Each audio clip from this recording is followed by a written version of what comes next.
Good morning, everybody, and hello. I want to thank everybody for coming out today to this, what I consider to be one of the most glorious places in Austin, Texas, and that's Republic Square. So while we've got some overcast and it's actually kind of feels a little bit cool right now, the truth of the matter is it is hot. It's very hot. And we know that these triple digit temperatures can be very dangerous. As I've said before, when it gets hot, we sometimes think we can push through that heat and we can do things in a typical fashion. But it's very dangerous, and we need to know that.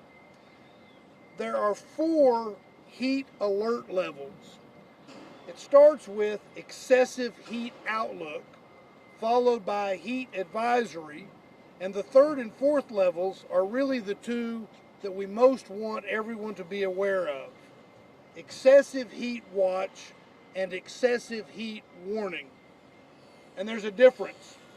An excessive heat watch means the risk of a heat wave has increased, but the occurrence and the timing of that heat wave are still uncertain. The key part of that is it is time to prepare for that heat.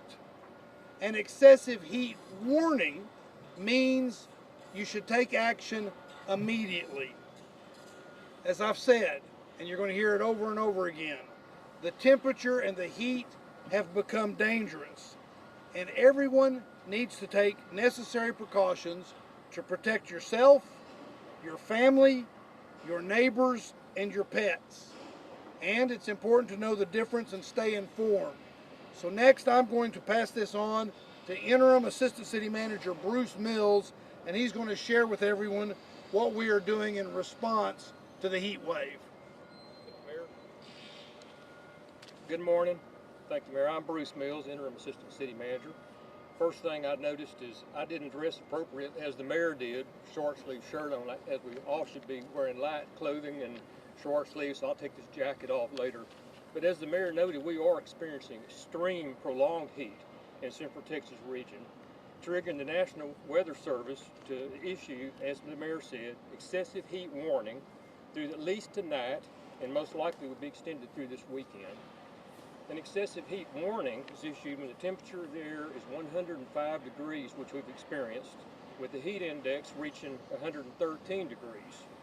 In these situations, the combination of the temperature and the high humidity can lead to serious heat-related illnesses, as we've discussed in the previous week or so.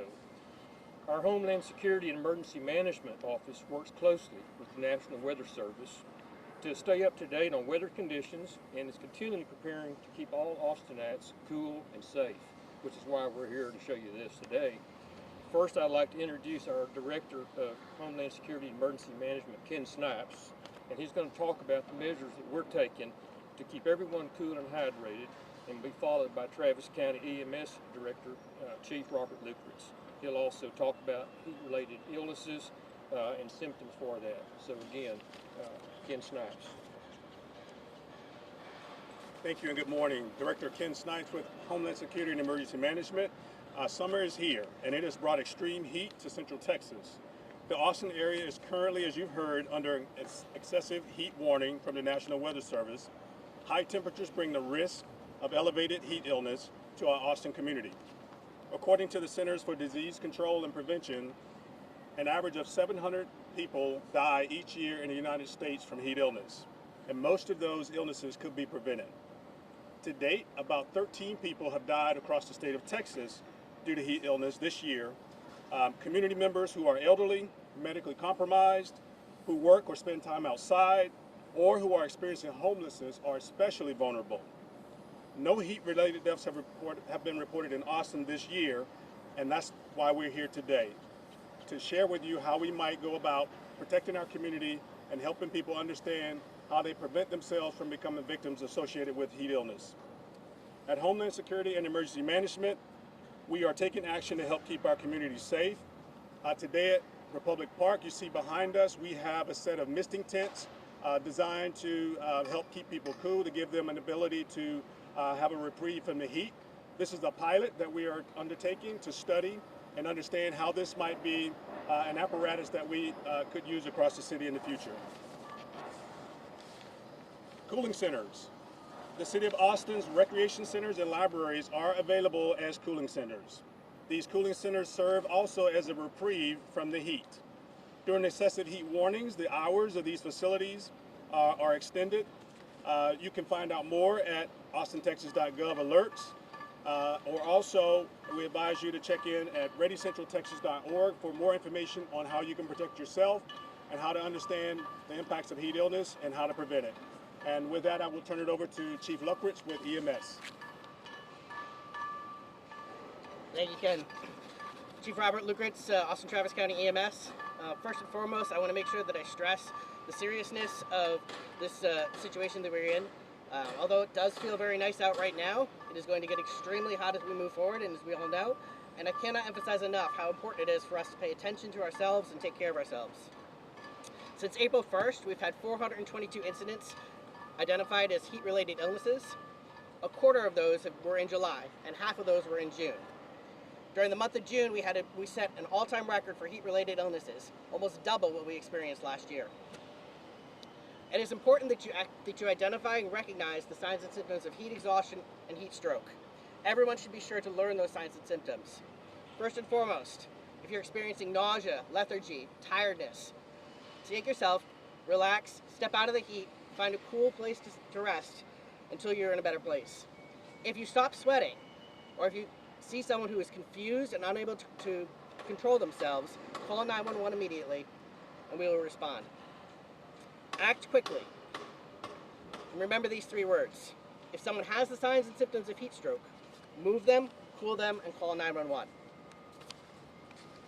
It's especially important that we recognize those individuals that have more exposure to heat-related illnesses. Patients with complex or chronic medical conditions, the very young or the very old, are at high risk.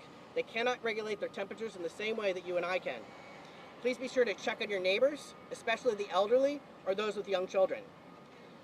Children are often overexert themselves and may not notice that they are experiencing a heat-related illness. Speaking of children, remember, check your cars. Vehicles heat up very fast.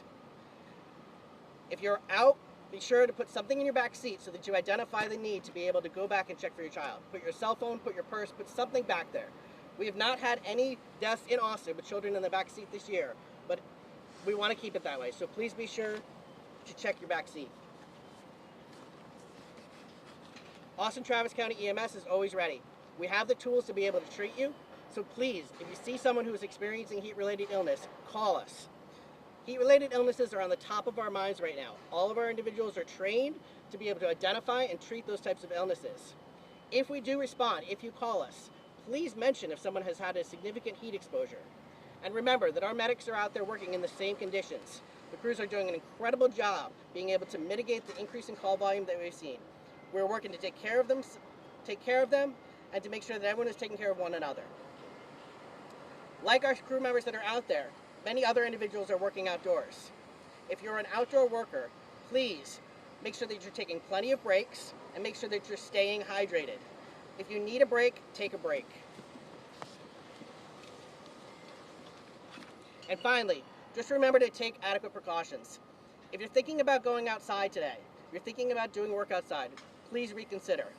Is there a better time? Is there a better day? And if you do need to go outside to do work, consider doing it early in the morning or later in the evening. If you do go outside during the day, be sure to prepare, be sure to pre-hydrate, use sunscreen, drink lots of water, wear light, loose clothing, take frequent breaks, and again, try to limit your activities to the early morning or evening. With that, I'll turn it back over to the mayor. Thank you. Thanks, Chief. And we'll open it up for a few questions if anybody's got questions. We also have with us today Stuart Riley, who's the Deputy General Manager of Austin Energy, if anybody has any questions related to energy or the grid or anything of that nature. Anybody have any questions?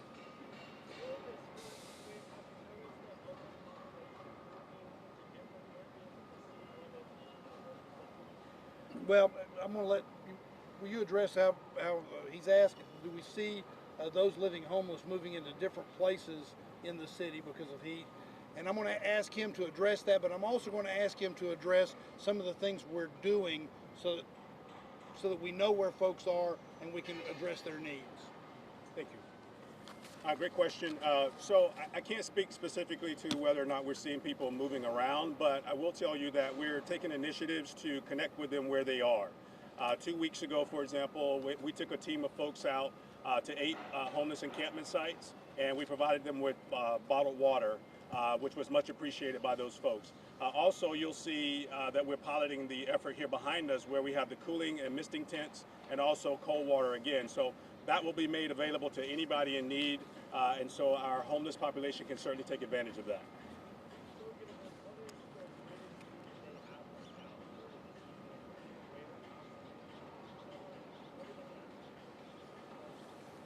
So the question is, what are we saying to the homeless population in terms of what options they may have related to the heat?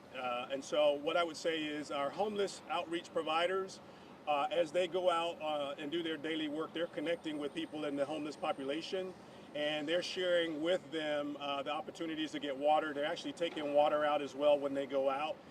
And as we've started this pilot here today, we'll make them aware of that and other opportunities that are to come. Thanks. The only thing I want to highlight about what was just said is the pilot project on these misters is for everybody. If you're in downtown, if you're walking through the downtown, you feel yourself getting a little hot, take advantage of this. And as has been pointed out, we're studying this as well because we want to see whether or not it's being used and what it's the results of it being used, because we may be doing this in other parts of downtown and other parts of the city to try to meet those kinds of needs. Another question? I'm sorry, I can't hear you. How long are they going to be here? How long will the misting tents be here? What we anticipate now is any of the days that we have excessive heat warnings, we're going to deploy the resources.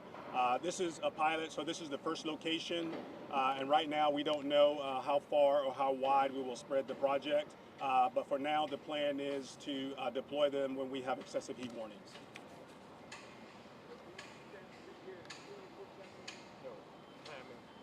They will not. They will be here today until 6 p.m. Other questions? Other thoughts? Thank you all for being out here, and thank you for the role you're playing in letting people know. It is very hot. Please, everyone, pay attention to that. Pay attention to your bodies. Check on your neighbors, particularly your elderly neighbors or neighbors that you think might need some assistance. Pay attention to your children. Make sure that you don't lock children or dogs in your car as you might leave, as was pointed out. Do something that will remind you, and stay as cool as you can, because this is in fact a dangerous time, and that's why we want to get these warnings out. Thank you all for being here.